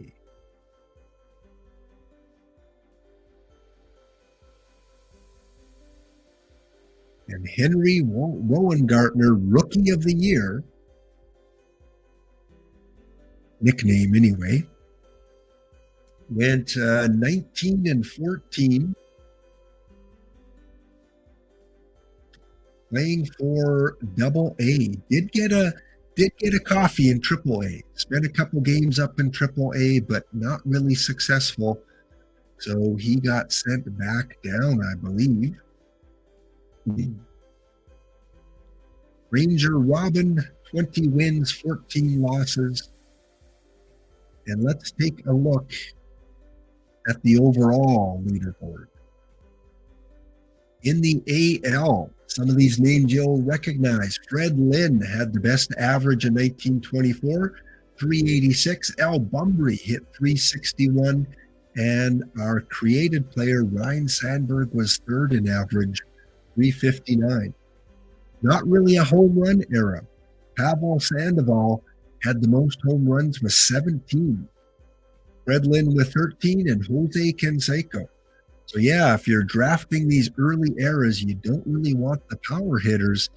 They're not going to crank a lot of home runs back in 1924. War-wise, Fred Lynn was number one, tied with Vince Whirlwind. Roger Hornsby, 7.1, 32-year-old Roger Hornsby. And Ryan Sandberg, again, was fourth in WAR.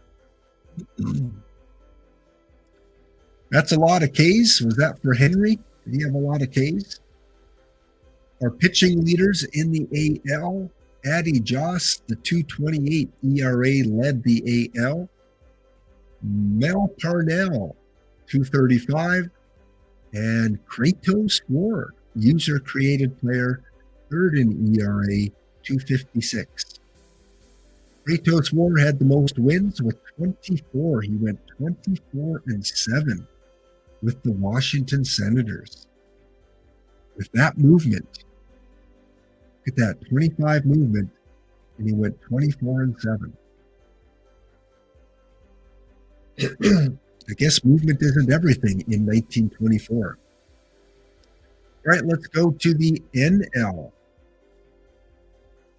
Hitter-wise, we've got Slambino Jr. led the NL at a 383. Didn't quite crack the 400 average. Lee Sitch, 353. And Minkovitz, 348. Home run, Chuck Klein hit 21. Ken Henderson, 17. And then Mickey Mantle, 15 home runs. 33-year-old Mickey Mantle. War-wise, Tony the Cat Meow, 6.8. Slambino Jr., 6.7. And Lee Sitch, 5.4. So our user-created players are dominating the NL. Pitcher-wise, Roger Clemens, 22 wins. Nick Charman with 20. And Enzo Meow with 20. Sandy Koufax, 22-year-old Sandy Koufax led the NL in saves with 14. And Rube Waddell, Nick Charman, and Perinoski, your top three WAR pitchers. All right. Got to take a look very quickly at our batters here. And EVC's Blaze Von Brawls. Let's take a quick look how he did. 273. He made it up to the big leagues. He did play a couple games at the big league level. So he started off in AAA, and it looks like he finished off in New York. So it took him 2.5 seasons to get there. We'll see if he starts there next year. Excellent. Good to see Blaze make it up to the big leagues. And the other one again was, where is he here? I think Sam Jolly was in the minors. Yep. Started off in AAA. It looks like he got called up late in the season, hitting 255 for the Giants. Borat. He was in the movies. Borat, the catcher for Pittsburgh. 267. Looks like he is a starter now on Pittsburgh. All right, let's take a peek. We've got Washington and Boston in the World Series. Let's see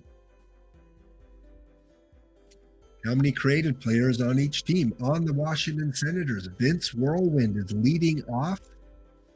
And Bob Renaud Coco Beware,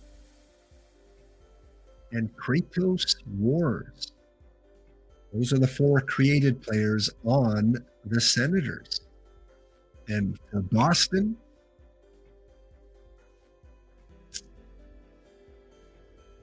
don't see any.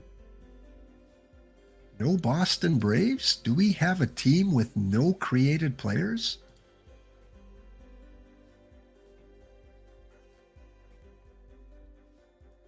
Let's take a quick peek. Team Boston. Yeah, we've got a team with no created players on it. Hard to believe. 27 of them, but none on the Boston Braves. All right, so we are rooting for Washington. Washington looks to be the team we want to win. There are 4 created players there. Let's see how the World Series goes. Washington takes the early 1-game lead. They take a 2-game lead. Boston comes back, taking game 3. It is now 2-1. And we're all tied up. 2 games apiece. Boston has now won 3 games in a row. Washington is falling apart. And we go to game 7. Game 7. Well, we've got to do this, guys. We've got to go and watch game 7 play out. Cheer on our created players. So here we have some who is who in baseball history. Vince Whirlwind, Guerrero, Reggie Smith, Bob Renault, Roger Hornsby, Coco Beware, a rookie hitting 6th, Zeke Bonora, Brian McCann is catching, and Terry Turner is hitting 9th for the Senators. For the Boston Braves, we've got Johnny Evers, 27 years old, Beals Becker, King Kelly, 19-year-old King Kelly hit .325. Mark McGuire, Prince Fielder. Wow, we got some power here. George Foster, Wally Joyner, Bill Kinsey, and Sean Rodriguez.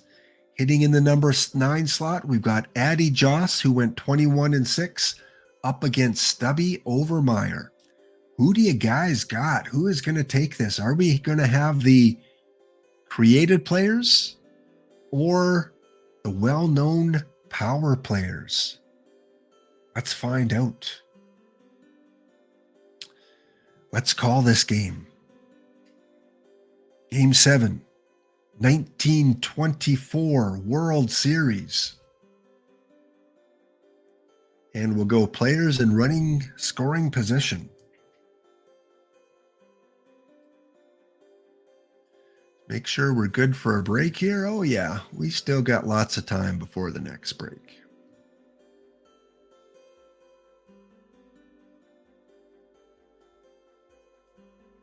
All right, here we go. We've got a runner on second base with 1 out. The Senators at the plate. Reggie Smith, he's got contact. He's got power. Can he cash in the first run? Drives at the shortstop, moves the runner to third. Bringing up Bob Renault. Bob Renault hit .299 this year going up against Stubby. Here's the pitch, and that is driven to left field. That is going to be a routine play. Nothing going for the Senators in the first inning. Now the Braves are threatening. They've got runners on first and third with 2 out. Addie Joss on the mound, Prince Fielder at the plate. Let's see what he can do. He drives the ball into center field. That's going to fall. That's going to score 1 run and move the runner from first to third. And the Braves have a 1-0 lead in Game 7 of the 1924 World Series. George Foster at the plate. 2 away. Addy Joss on the mound. Here's the pitch, a drive to third base, routine play. Washington escapes, only giving up 1 run. As we move to the top of the second, runner on second, Roger Hornsby, and rookie Coco Beware is at the plate. A rookie in his first World Series Game 7. Here it is, a drive up the middle. Does our rookie get a first RBI? And no, they hold Roger Hornsby at third. Runners on the corners. No one out. Zeke Bonura, the number 7 hitter at the plate. He drives one to shallow right field, not deep enough to score the runner from third. Brian McCann at the plate. Runner still on the corners. Here's the pitch. It is driven to center right field. That is to the wall. Wow, that's a long way to run for that center fielder. That is going to drive in 2 runs. Brian McCann double. Least likely hero right there. Terry Turner at the plate. Runner on second, 1 away, and he squeaks one through the third baseman. That is going to bring the runner home from second for a 3-1 Washington lead. Moving to the bottom of the second. And again, Boston coming back here. Runners on first and second. Johnny Evers, the leadoff man at the plate. 1 away. Here comes the pitch.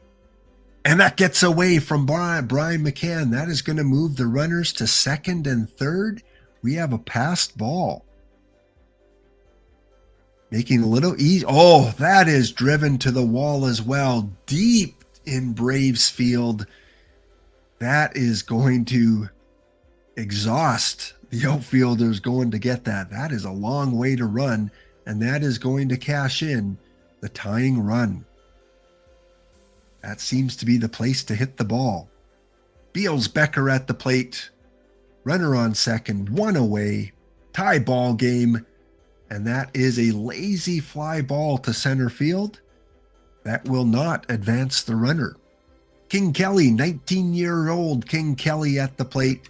Can he cash in the go-ahead run? He drives it past the shortstop. Here comes the runner from third, and he is going to slide in safely.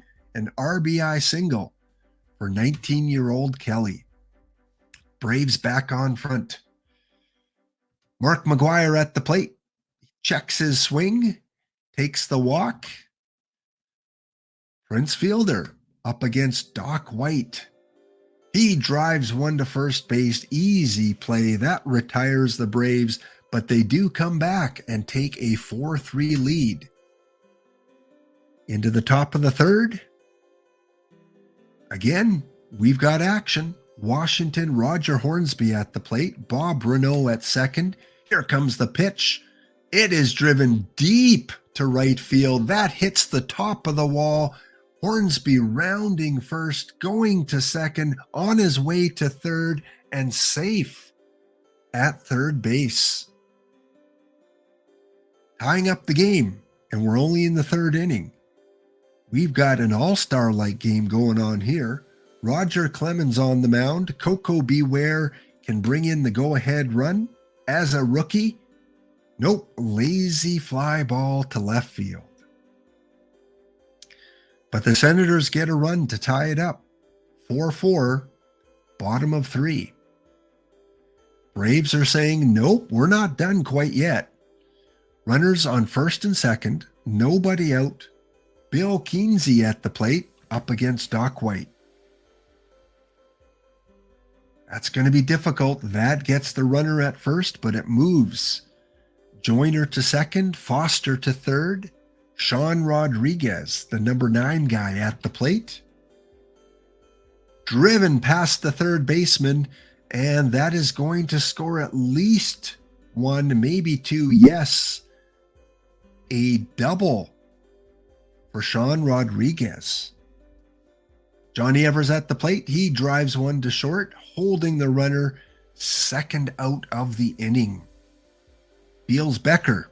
Can he cash in another run? Oh, just over the third baseman's head. That is going to do it as the left fielder ends up in the stands.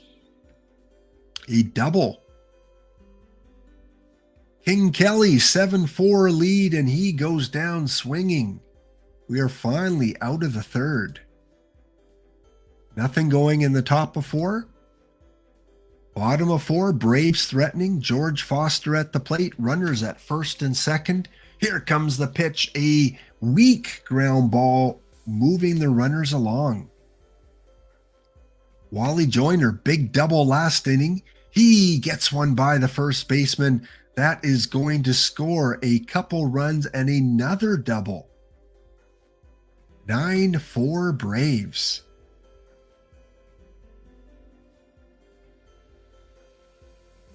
And an easy play that gets the Senators out of the inning, but they give up 5 runs.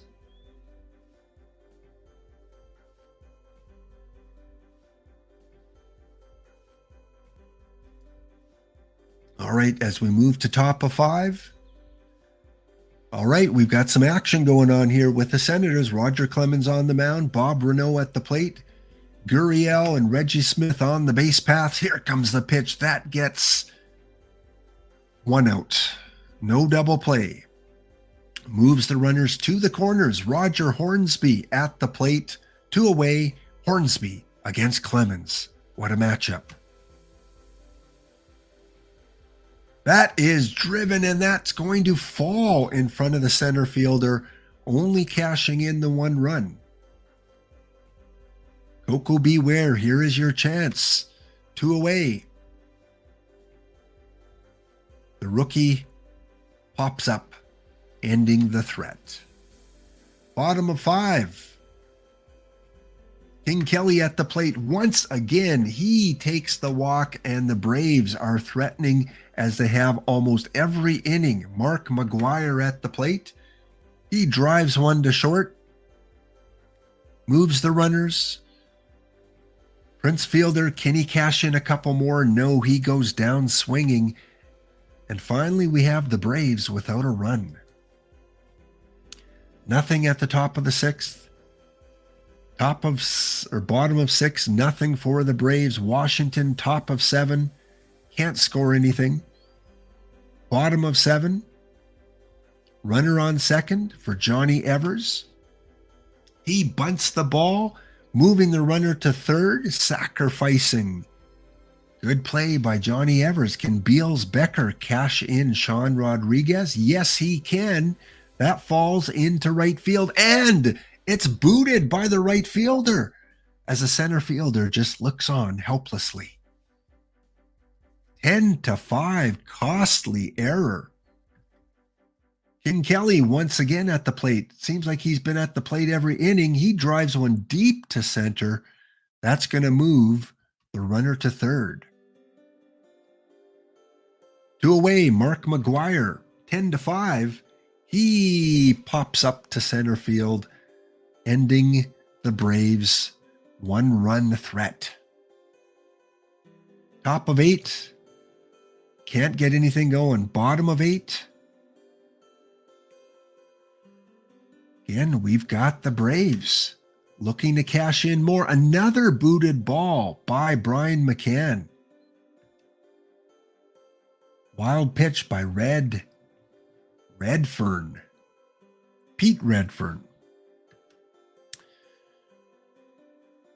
That will load them up. Bases loaded, nobody out. Bottom of 8 for Bill Kinsey. He drives one to right field. That should be deep enough to score the runner from third. Here comes the throw. Yes, he is safe. Runners on the corner. 1 away for Sean Rodriguez. He drives one to second. Not enough for a double play. Gonna score run number 12, though. And Johnny Evers, 2 away. Make that 3. One last chance for Washington as we move to the 9th. Brian McCann at the plate.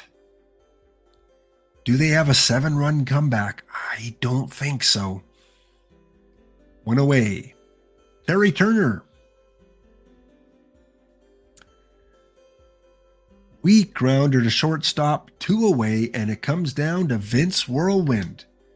The MVP for Washington. Can he keep things going? No, that is going to do it. And the Boston Braves take Game 7 of the World Series, and they jump around like a bunch of 12-year-old boys excited to win the Little League in a walk. 12-5. Wally Joyner is the player of the game. Roger Clemens takes the win, coming in for 6 1/3 strong innings. For the winners, Evers 2 for 5, Becker 3 for 5, Mark McGuire, Prince Fielder, Wally Joyner, Sean Rodriguez, all with 2 hits each. For your Washington Senators, Vince Whirlwind went 2 for 5, Roger Hornsby 4 for 4, and every player except for Gurriel had a hit for Washington. Just couldn't put it together. So once again, we have Washington, who won the first 2 games. Boston came back to win the next 3. Washington took Game 6. And the Braves, on their home field, win Game 7.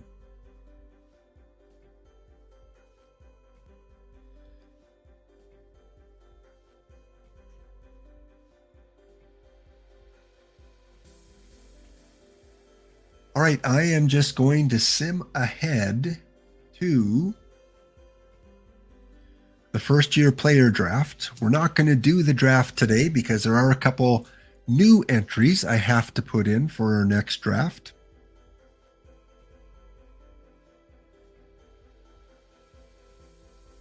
And we'll see what we got for different award winners here.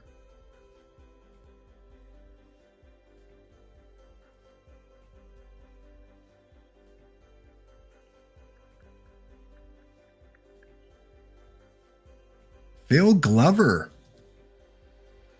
Phil Glover takes home the, what did he take home this year? It was an all-star. And let's take a look at the league history.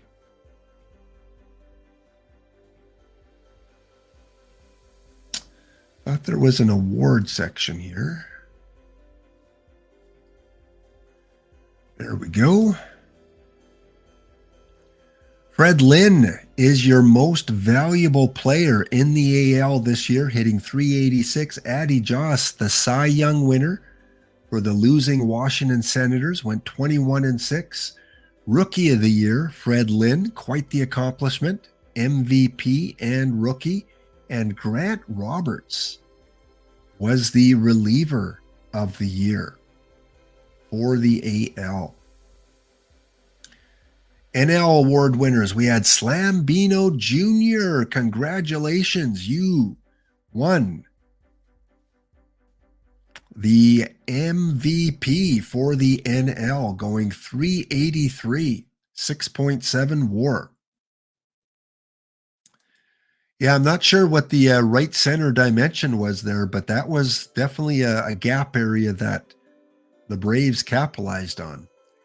Denny Nagel is your Cy Young Award winner in 2024, went 20-13. King Kelly is your Rookie of the Year, hitting .325, had an outstanding World Series. And Carlos Marmol, Reliever of the Year, going 10-5 with 12 saves and a .329 ERA. Your Gold Glove winners, Randy Johnson, Rocco Salta-Machiavelli, 4th in a row. Dave Madigan, his 2nd Gold Glove. Tejada got it for 2nd base. Eddie Foster, his 3rd Gold Glove at 3rd. Frank Finelli, his 2nd at shortstop. Ricky Henderson, his second Gold Glove in left field. Vince Whirlwind, Gold Glove in center. And Bob Renault, second Gold Glove at right field. And for the NL, Mr. Ken Chase, Gold Glove in the pitching position. Phil Glover, his third at catcher. Minkovitz, Gold Glove at second or first. Mr. Kirby Cooper by Lil Chef. I believe that's Lil Chef's player. Yep. Kirby Lil Chef Cooper got the Gold Glove at second. Bob Dyson, third in a row, Gold Glove at third. Arky Vaughn, Gold Glove at short. Mr. Chapman, Ben Chapman, third Gold Glove for the Brooklyn Robins. Tony Meow owns this trophy. Center field, his fourth Gold Glove, and first Gold Glove at right field for Lane Thomas. All right. Hall of Fame, I don't think we have any of those yet. No, still too early. And Platinum Stick Award winners, Sandberg, Burns, Hornsby, Pavel Sandoval, Michaels, Henderson, Fred Lynn, Al Bumbry, and Jason Bay. For the NL, King Kelly, Minkovitz, Grantham, McGuire, Rothrock, Leasich, Slam Bino Jr., Charlie Klein or Chuck Klein, and Billy Conegillaro. Platinum Stick winner at DH. Again, our champions, in case you have not been following along, our inaugural winners were the Brooklyn Robins in 1921. 1922, it went to the Boston Red Sox. 1923, repeat for the Red Sox. And as you saw earlier, the Boston Braves won the 1924 World Series.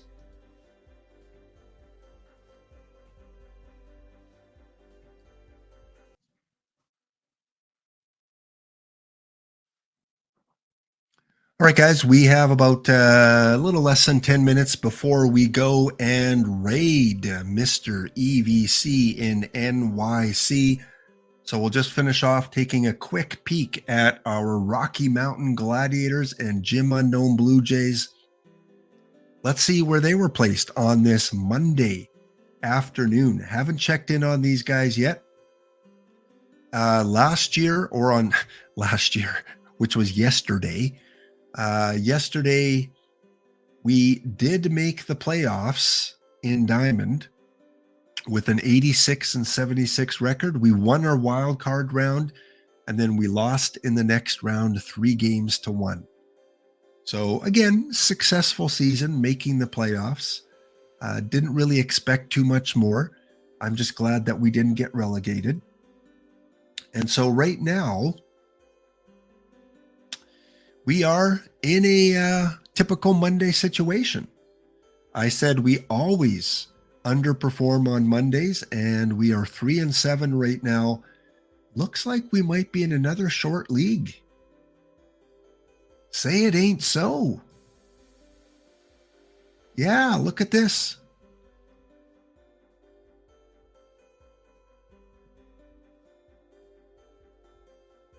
$24 teams in our league. Not as bad as 2 weeks ago when I only had 16 teams in the league. But starting off 3-7, we can't get too far behind. Usually we start to pick things up about Wednesday. So here you can see the teams in our league, another Canadian team, the Montreal Expos, and of course our Jim Unknown Blue Jays. We are in the same league as team number 2. They are currently 5-5. Miami Jaws, I recognize that team. St. Louis Stars. So let's take a quick look at success. The Expos Highest award is a silver, it looks like. Rocky Mountain, of course, we have a diamond and a gold championship. Sports Lisboa, they've got 5 championships, with silver being the highest. Grossmont Foothillers, silver championship. Yakima Apple Sox, they have a diamond trophy. They've been up to Perfect League once. The Lumberjacks, silver is their highest. Oklahoma Breeze have been to Perfect League once. They've got a gold and diamond, just like us. The Carolina Tides have been to Perfect once. The Macho Man Savages, 3 trophies, nothing higher than bronze. Honolulu Warriors have 1, looks like it's a iron championship. Mordor Mayhem, iron championship. Coffeetown Kitties, love that name. Coffeetown, they have been up to Perfect League 1 time. They've got a diamond championship. Jim Unknown, my other team, 3 championships, nothing higher than silver. Hulktown Smashers, silver is their highest. Miami Jaws has a gold. Signal Mountain Spleens, no trophies, and they're in diamond. Good for them. Grinding away. New Jersey Jackals, 3 trophies, nothing higher than silver. St. Louis, nothing yet. Zinker YouTube, 3 trophies. Beantown Brawlers, 3 as well. So we got a lot of teams that haven't had a lot of success at the high levels. Perfect Team, South Orange Village, they've been there once. The Boston Recovered Newts, 1 gold championship. Strickland Propanes, nothing in their award cabinet yet. And the Seoul Metropolitans, no trophies yet, but they have a 7-3 record. There is the Gladiator pitching rotation. John Matlick, Carl Hubble, Roy Halladay, Tom Seaver. And in the bullpen, a couple guys struggling. Dennis Eckersley, Al Holland, not off to a good start. Still using the limited pitching count and the 18 batters faced. As long as I keep making the playoffs, I'm going to keep on using it. Hitting wise, we've got Mickey Cochran doing really well, hitting 300. Brooks Robinson's hitting 400. Dave Bancroft, 333. And Paul Hines, I like this card, hitting 364. You guys in the hundreds. Jim Tomei, Willie McCovey, Harmon Killebrew, and King Kelly. Not off to a good start.